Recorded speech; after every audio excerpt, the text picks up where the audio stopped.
Believe it or not, today's main segment is grounds for optimism. The media is completely desperate, calling out Trumpism, trying to explain away the GameStop rebellion as Trumpism, because there's no Trump anymore. They got nothing to write about. CNN's ratings have tanked 44% because they got nothing to write about without Donald Trump. Well, they're trying, my friends, so they are screaming about Trumpism. The Democrats, however, are targeting QAnon and demanding that Marjorie Taylor Greene be removed, which brings me to more information that is grounds to be optimistic about. You see, in response to the demand that Marjorie Taylor Greene be removed, because in the past on social media, she said some pretty outrageous and bombastic things. Well, the Republicans are saying, OK, well, then we want to remove Ilhan Omar. And I'm just sitting here like, wait, guys, if we're going to do this, all right, if the Dems are going to say remove MTG and then you tit for tat back with Ilhan Omar and then they tit for tat back with another Republican and the Republicans go back, this is good news. Eventually, maybe all of Congress will be forced to leave because no one will. I'm kidding, by the way, but this is what we get. They're so desperate, the Democrats, to have some kind of boogeyman that they're targeting a freshman congresswoman. And I have to ask myself, I have to ask everybody, why do Republicans play this game? I'm sorry, man. They are such pathetic losers. This is a freshman congresswoman look, with all due respect, okay? There's a lot of things to criticize Marjorie Taylor Greene for. She said some pretty outrageous and ridiculous things. But come on, she's not of particular consequence in that capacity. She's not the party leader. She's just one rep out of what? We have 435 in this country. And the Democrats are using this. When we look at the screams and cries of Trumpism and the scourge of Trump, long gone but not forgotten, we can see exactly what their play is. Making people angry at Donald Trump worked really well for them. And you know what? Fine. You don't got to like Donald Trump. But to now try and make up this scourge and play this game, we know exactly what they're doing. They need to retain the specter of Trump without Trump. And the media is doing the same thing. My friends, welcome to the era of Trumpism. I talked about it months ago. I said, once Trump is out, this is what we're going to see. But I got to tell you, watching CNN's ratings tank is grounds for optimism. That's the important takeaway. Why? Because regular people don't care. Regular people were tuned into The Apprentice in the White House, Donald Trump's reality TV political show, and all the news outlets were just so happy to get on board and play the game too. Well, now Trump's gone. And Trumpism doesn't work. Without Trump as the central mass of which everything orbits around, there's nothing to talk about. So I think we're going to see a figurative bloodbath in media. It's a quote from Shane Smith, the former CEO of Vice, when he said digital media was going to collapse. Then Trump came along and saved it all. The Democrats don't have unity. The progressives don't like Joe Biden, but they had Donald Trump. Without Donald Trump, you can see their desperate play, but there's nothing at the core of it. So I think it's all going to fall apart. Let's take a look at what's going on first with this tit for tat, and then we'll talk about Trumpism. But before we get started, my friends, you must go over to timcast.com and become a member because we got a whole bunch of exclusive members only content. And we have 2 full bonus episodes. Now, let me be real with you.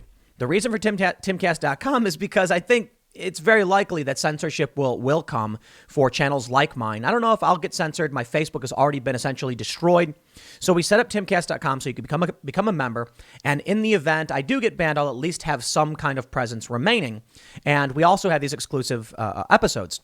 We have a full hour-long podcast about Netflix claiming there's proof of life after death, exorcisms on the rise, and talking about God and religion with Seamus of Freedom Tomb. So check it out at timcast.com. But don't forget to like, subscribe, hit that notification bell.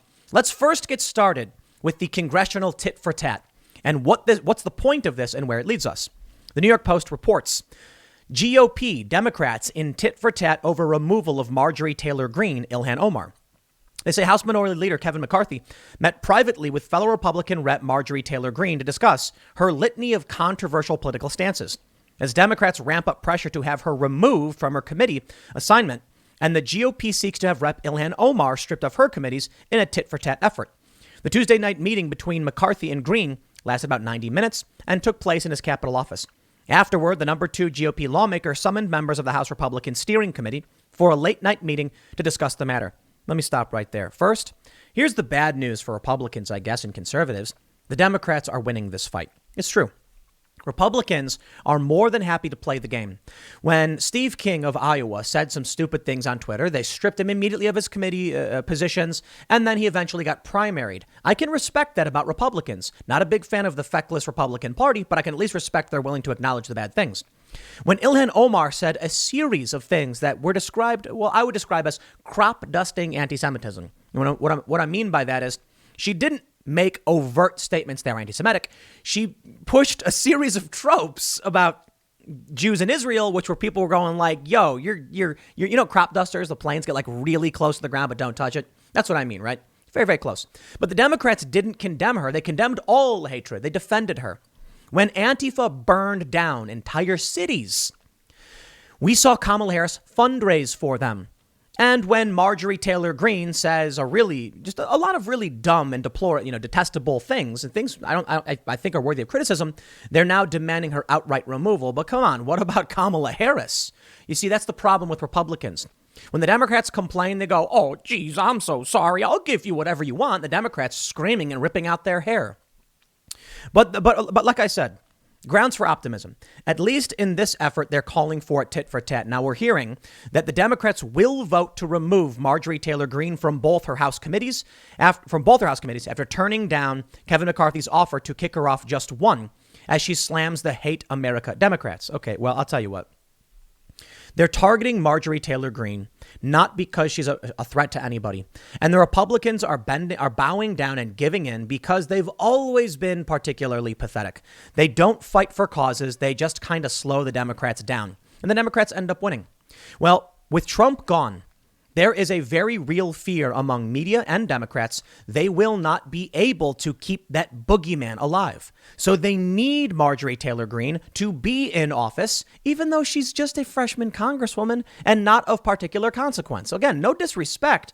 I'll criticize the things she said, but I'm just saying she's not McCarthy. She's not McConnell. She's not Trump. But they need something to replace Trump. So now they're trying a few ideas. For one, Marjorie Taylor Greene, who they say supports the QAnon conspiracy. They're saying QAnon itself is the scourge and the Republicans are conspiracy theorists. A clever play. I don't think it'll work. And I think it's clever in the sense that I see what they're trying, but I think it will ultimately backfire. And they're trying, my friends, I love it, Trumpism. They were talking about Trumpism for some time. They were prepping us. Okay, so before the election, we saw a ton of articles saying Trumpism is the real threat. And I'm like, here we go. This is what they're going to do. Trump is a powerful unifying force. Now, they claim Trump is a fascist and Trump is American fascism or whatever. What they're really doing, especially with this article from CNN. Check this out. Let me show you this one. How Trumpism explains the GameStop stock surge. Chris Cillizza explains the politics at work. In his op-ed, he's a video and his op-ed, he basically says that challenging the elites and believing that the establishment is ripping you off is a sign of Trumpism. It's really amazing, though, because progressives believe basically the same thing. You see what they're doing? They're saying populism, essentially, is Trumpism. Now, there's an actual, academic definition of Trumpism. It has to do with bombastic, loudmouth politics. But what they're doing is trying to take Trump's name, which is considered bad, and attach it to general populism. Of course, there are a lot of people on the left that are scared already of the word populism. But my friends, populism surely is being smeared, but it's basically the inverse of elitism. Elitism is bad. Let me tell you about elitism. This idea that people born into wealth, connections, privilege, and access should be in charge makes no sense. Meritocracy is what we want. Populism is a government for the people. Now, there's negatives, of course. Sometimes there are people who are elite, who have a better understanding, and their access allows them to do good things. Sure, it's not all bad. And sometimes there are populists who just say whatever the population wants to hear in order to get elected, and then it actually causes problems.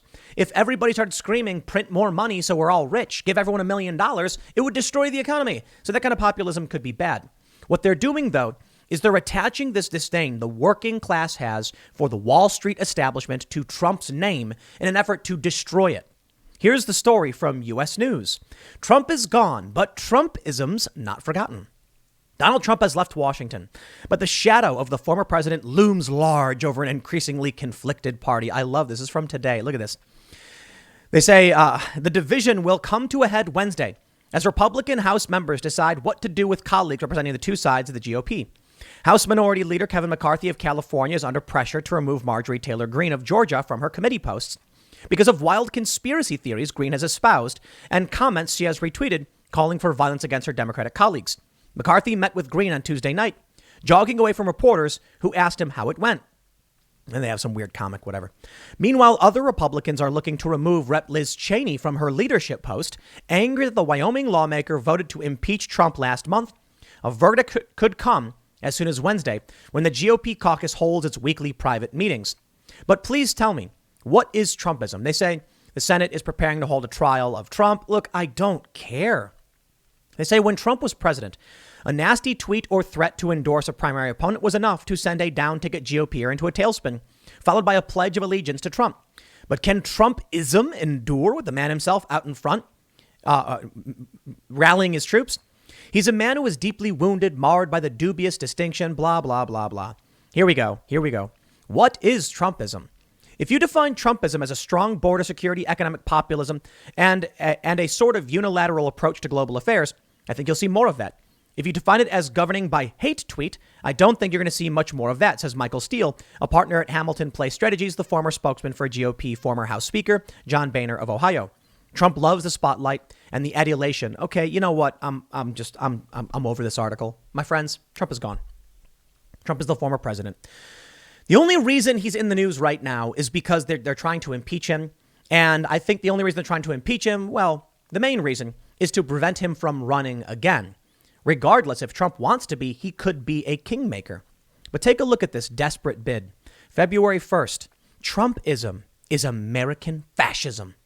The Washington Post says it is revealing how a political movement that claims to be dedicated to the recovery of national greatness has so readily and completely abandoned many defining national ideals.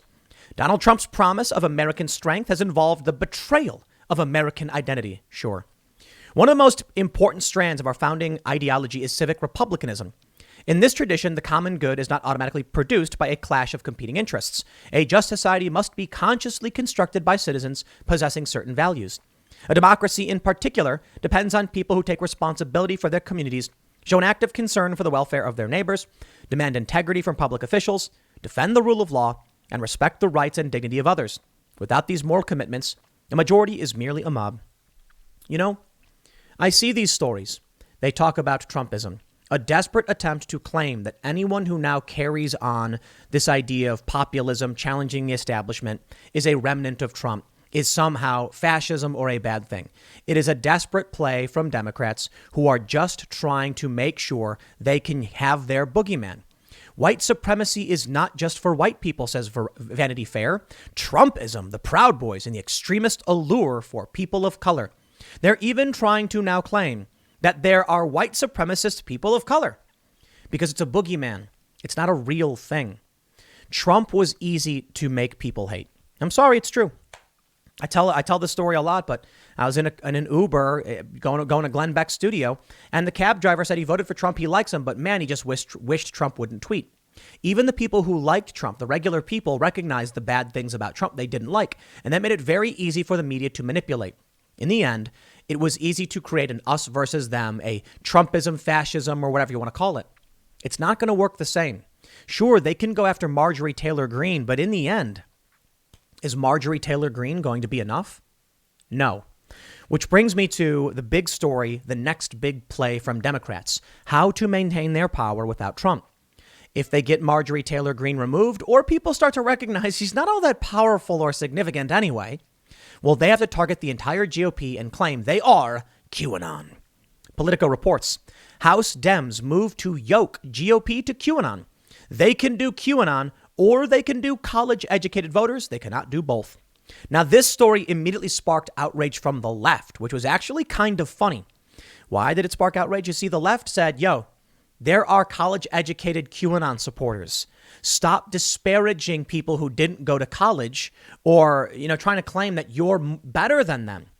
Many of these people on the left recognized you got to win over the working class, and trying to claim that everybody who's non-college educated and working class is somehow more likely to be QAnon or not smart enough to get past it. Well, that's going to hurt the Democrats. You see, as more data comes out, what we're learning is something very interesting about the election. Trump lost the states that Trump lost. He lost because he didn't get the vote from white working class voters, people without college educations. He didn't do as well. He improved greatly among minorities. The left is recognizing this. So they're roasting the Democrats' attempts to paint Republicans as QAnon, but more importantly, as not college educated, as if QAnon people, are exclusively among the non-college educated, or if going to college makes you invulnerable to conspiracy theories. Politico says, House Democrats are preparing to center their strategy for the far-off midterm elections on a simple, aggressive message. Republicans are the party of QAnon. Making an unusually early move to protect their narrow majority, House Democrats' campaign arm on Tuesday launched its first TV ad campaign spotlighting supporters of the fringe conspiracy theory, including those who stormed the Capitol. It is the first step in a larger plan orchestrated by the Democratic Congressional Campaign Committee's new chair, Sean Patrick Maloney of New York, to exploit the growing friction between Trump hardliners and establishment Republicans in the GOP base, which Maloney sees as a major weak point for the party. I want to point something out to y'all. Google, I believe the number is $57 billion in ad revenue last year. I'll be completely honest. Ad revenue for political content was insane last year. No joke. Insane. Absolutely insane. I'm talking just my jaw hit the floor seeing some of the ad rates that were coming in on YouTube. Yeah, my business was doing well. It's definitely way, way down now. The expectation from a lot of people was that after 2020, and this happens all the time, when all these politicians are dumping billions, believe it or not, into political ads, that you're going to make a lot of money off ads for political content and news content. And then in the next year, with the election over, everybody chills out, kind of forgets about it, and then it wanes and the ads go down for politics. That's it happened, but already starting to be reversed. Why? In January, a lot of the ad budgets aren't finalized, but we are seeing something really, really crazy. There's no rest. The midterms aren't for 2 years. And already the Democratic Congressional Campaign Committee is ramping up their ad campaigns. It is going to be 2 years of nonstop escalation. If you think it was going to end with Trump leaving, you were wrong. And we have been warning all of you, the people in media have been saying over and over again, and most of you probably know this, there is no back to normal. So many people made the mistake of voting for Joe Biden thinking, I just want it to stop. The media, stop, shut up. I don't care anymore.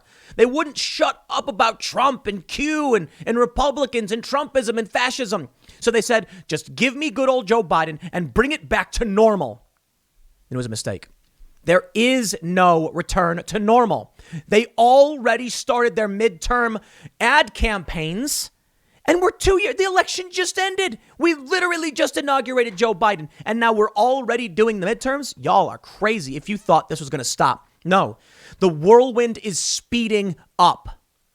The political escalation is going to get crazier and crazier. And so I joked early on that maybe in this tit for tat, they'll say, okay, we'll get rid of Marjorie Taylor Greene if you get rid of Ilhan Omar. And the Democrats will be like, okay, well then we'll raise Tom Cotton. You get rid of Tom Cotton, and then then we'll get rid of Ilhan Omar. And the Republicans go, okay, but we want to see Bernie Sanders out. And it goes back and forth forever. Is that what's going to happen? It's a cudgel. And the Democrats need it. Without Trump, there is a hollow space. And nothing unifying their party. And don't get me wrong, Republicans are fracturing down the middle as well.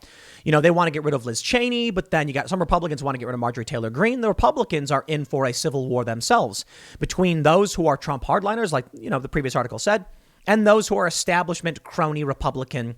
I got to be honest, the crony Republican types, the McConnells, the Lindsey Grahams, they may as well be Democrats as far as I'm concerned. And Nancy Pelosi and Biden may as well be Republicans. It's the uniparty. But now we can see the Democrats have long had this fissure, this fracture. The progressives don't like Joe Biden.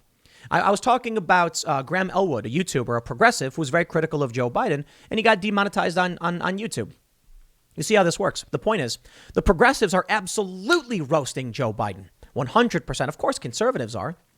And you can see that both parties now have their fissures. The Democrats desperately need a unifying force for establishment and progressive alike. And they'll try and use QAnon and Trumpism and Marjorie Taylor Greene. But my friends, what do you do when Marjorie Taylor Greene is gone? Here we go. Manu Raju on Twitter, he is verified and the chief congressional correspondent for CNN says, amid the Marjorie Taylor Greene controversy, on a caucus call this morning, DCCC chairman Sean Maloney told his colleagues that Democrats plan to stay relentlessly on offense against Republicans, according to a person on the call. And he said Democrats would try to tie GOP to QAnon and go after Boebert. That's the name of the game, my friends. First, they're going after Marjorie Taylor Greene. You see, they're not Donald Trump, so they're not that big, and they're probably easier to remove, right? Okay. They go after MTG. Next, it's going to be Lauren Boebert. They're going to keep trying to associate these freshman populist, politicians with Trump. So they have their lingering boogeyman. It's remnants of the Trump era they're trying to excise. And how much do you want to bet the Republican Party establishment is going to go, oh, no, I guess we have no choice? Think about it. The Republicans say, OK, you can get rid of Marjorie Taylor Greene, but then we want Ilhan Omar removed. And the Democrats go, oh, no. Oh, geez, not Ilhan Omar, the progressive upstart that doesn't play the establishment game enough. Look, I'm not a big fan of Ilhan Omar. I'm not a big fan of AOC. I'm actually starting to become a fan of Rashida Tlaib. No joke. Her calling out the security state and calling out Robin Hood was done with passion and legitimacy. I like that. Now, I would say that makes me a fan, but I really disagree with her on policy. I think Ilhan Omar is a bit duplicitous, though she also, I believe, called out Robin Hood, and I'll give them respect when they deserve it. AOC, I think, is just a celebrity who tries to pander to people to generate press attention. But I don't think the Democrats like AOC. I don't think they like the squad.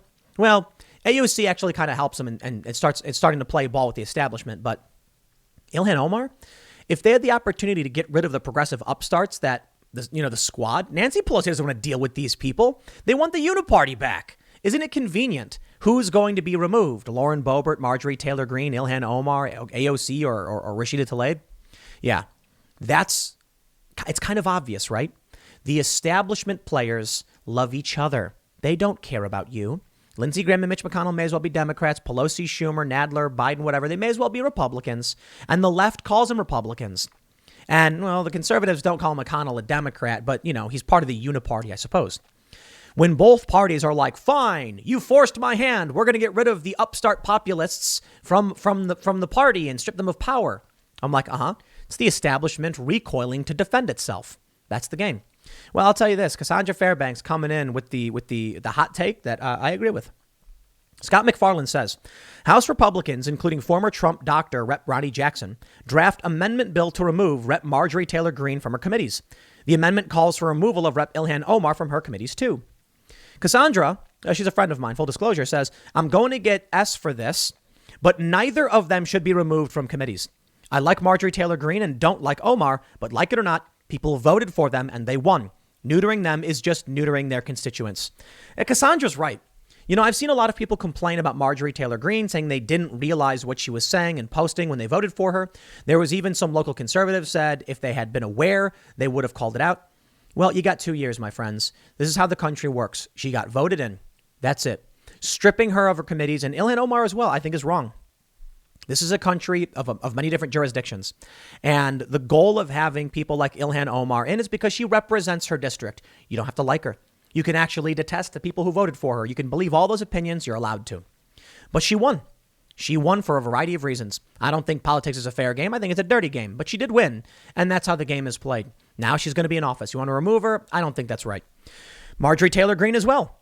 They're not being removed for doing anything wrong. That's the issue. If Marjorie Taylor Greene came in, throwing, rocks at people and screaming, and they're like, okay, time to get rid of her, I'd be like, all right. With Steve King in Iowa, he was actively on these committees when he started tweeting certain things, and they were like, we can't have that. In fact, there's even an argument about a potential for lawsuits or civil rights action for the things he was tweeting. Not that I think they would have actually gone anywhere. I'm just saying there was grounds for concern when a sitting member of Congress tweets things about, he tweeted something about white nationalism not being bad. And that was, a ridiculous statement. So he got removed and he got primaried. He's gone. Ilhan Omar did nothing. I mean, she's said offensive things in the past. And okay, fine. Maybe that's grounds then. But now it's being used as a tit for tat. Marjorie Taylor Greene said things years ago before she got elected. Now she's in. Tell her the rules. She follows the rules. Then she didn't do anything wrong. If you don't like her, you can't remove her. She was elected. The same is true for Ilhan Omar. I will defend both of them because I think this is stupid political garbage. And I got to tell you this. I'd honestly rather have Ilhan Omar than Nancy Pelosi. I really, really have grown to despise Nancy Pelosi, and I can't wait for her to go. Look, I think AOC, the squad for the most part, I think AOC is a careerist. I think she uses social media to maximize her attention, and she is really good at it. Really good. It's really bad for politics, but she is really, really good at it. I don't like it. I don't. I'd still rather have her than Nancy Pelosi. Nancy Pelosi is a manipulative, sociopathic, just you name it, the worst of the worst. She's worth hundreds of millions of dollars, along with her husband, to be fair. I think her net worth was in like the tens of millions, but her husband was in the hundreds, and so she got married. And what does she do? What does she do? She plays the same stupid games as everyone else. She is a corrupt crony establishment player, and she gets nothing done. You then have Chuck Schumer. He's just awful. AOC, there's rumors that she might primary him. Good, bring it on. I don't like Ilhan Omar. I think she's very much like AOC, but not nearly as bad. I got to be honest. I don't think Ilhan Omar is as bad as AOC. I just think she's also a careerist, and I got questions about, the money she's spent and her new husband and things like that. But look, that's an investigation that probably should happen. And if she's going to be removed, it's going to be for doing actual things wrong.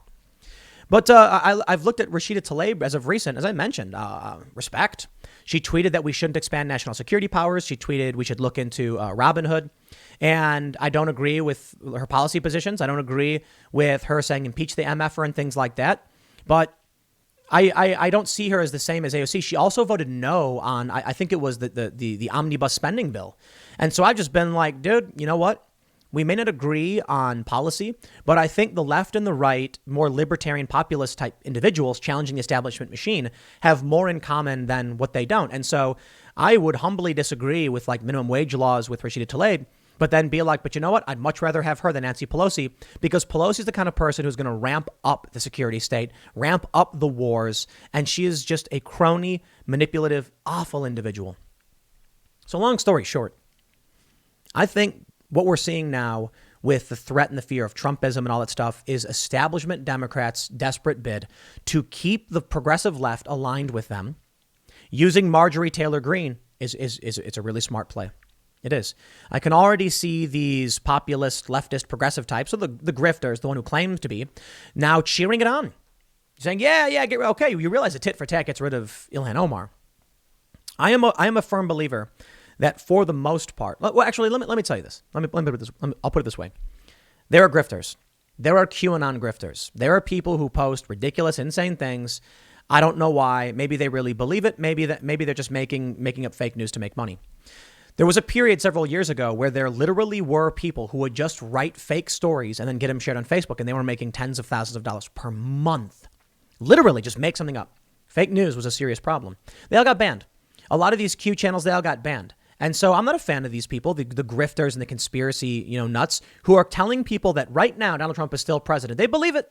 It's just not true. They keep moving the goalposts. It's not true. But on the left, the grifters are in front plain view. Why?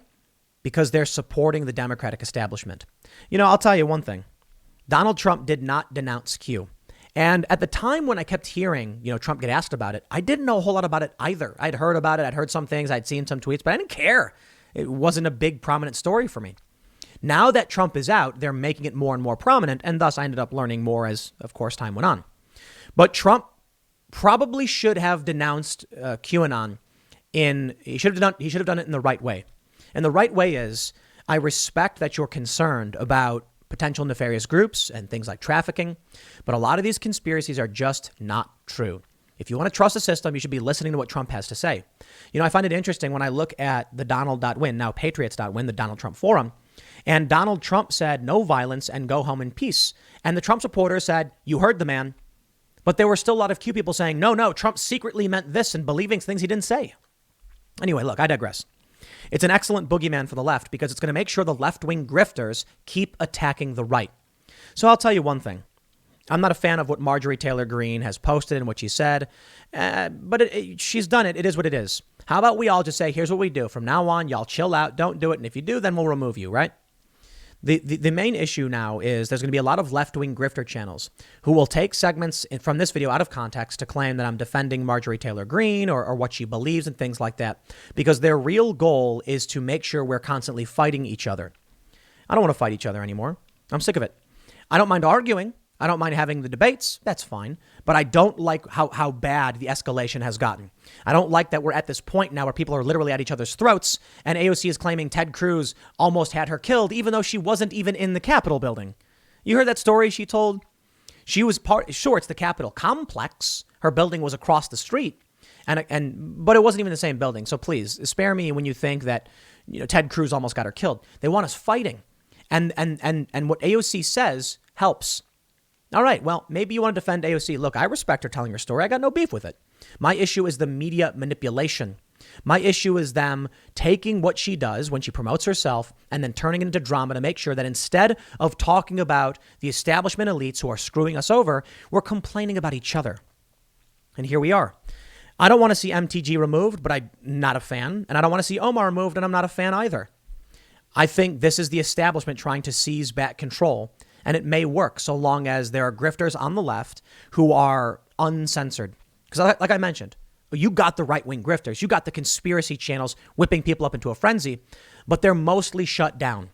On the left, you have prominent, high-profile personalities that waste their time talking about me. Why? If you watch my videos, you're going to hear me talk about the establishment elites ripping you off, be it the left or the right. The easiest way to make sure that the left doesn't listen is to poison the well. And there it is. The specter of Trumpism will not go away. However, as I mentioned earlier on, I'll end with this. I'm optimistic. I don't think they can maintain orbit around Trumpism without Trump himself. I think the media companies are going to start failing. Their staffers are going to get fired off, and they won't be able to sustain themselves. They won't be able to pay the salaries because the genre of Trump articles is done. You can only write about Marjorie Taylor Greene so much before people stop caring. You can only write about AOC so much before people stop caring. But I guess I'll be honest, people really love talking about AOC because she's like Trump. She's almost the same as him, just in a different way. She's like the inversion. It's the same strategies, the same social media, the same complaining. But instead of old, she's young. Instead of a white man, she's a woman of color. Instead of a conservative, she's a progressive. The tactics are similar. So the conservatives will certainly have something to talk about for some time. The left won't. We'll see if that fractures things. The GameStop rebellion may be winding down. We'll see. But it was truly a gift because now you could just tell the left, dude, let's stop fighting. Right. Stop fighting. Let's just chill. Look what they're doing. Don't get distracted by this stuff. We'll see how it plays out. We got more important stuff to talk about later in the day. Check out youtube.com/TimcastIRL live tonight, 8 p.m. It's going to be a whole lot of fun. We are going to be talking a whole lot about this stuff and probably a bunch of other stuff too. Like I mentioned, over at timcast.com, we have a full hour episode about life after death. We've got some reincarnation in there. We got near-death experiences. Netflix claims to have proof of this stuff. So we're talking about a lot of stuff. You can find that at timcast.com, but stick around, 8 p.m. tonight, youtube.com/TimcastIRL. Thanks for hanging out, and I will see you all then.